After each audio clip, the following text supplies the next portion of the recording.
ഇന്ന് നമ്മൾ ഉണ്ടാക്കാൻ പോകുന്നത് നല്ല നാടൻ പരിപ്പ് വട. അതിലേക്ക് ആവശ്യമായ ഇൻഗ്രീഡിയൻസ്: കടലപ്പരിപ്പ് ഒരു 3 മണിക്കൂറെങ്കിലും കുതിർത്തി വെക്കുക. പിന്നെ വേണ്ടത് ഉള്ളി, പച്ചമുളക്, ഇഞ്ചി, കറിവേപ്പില. നിങ്ങൾക്ക് ആവശ്യമുണ്ടെങ്കിൽ മല്ലിച്ചപ്പും ചേർക്കാം. ആദ്യം സവാള കൊത്തി അരിഞ്ഞ് അതിലേക്ക് പച്ചമുളകും കറിവേപ്പിലയും കൂടി അരിഞ്ഞിട്ട് അതിലേക്ക് ഇഞ്ചി ചതച്ചോ അല്ലെങ്കിൽ അരിഞ്ഞോ ഇടാം. അതുകൂടാതെ 3 മണിക്കൂറിന് മുകളിൽ നമ്മൾ കുതിർത്ത് വെച്ച പരിപ്പ് മിക്സിയുടെ ജാറിലാണെങ്കിൽ ചതച്ച് ചേർക്കുക. ചതച്ചെന്ന് പറഞ്ഞു കഴിഞ്ഞാൽ ഓവർ അരിഞ്ഞു പോയത്, വെള്ളവും ചേർക്കേണ്ട ആവശ്യമില്ല.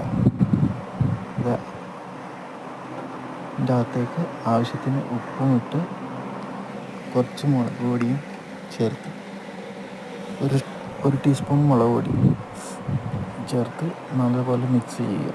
മിക്സ് ചെയ്തതിന് ശേഷം ബൗളാക്കി വെക്കുക.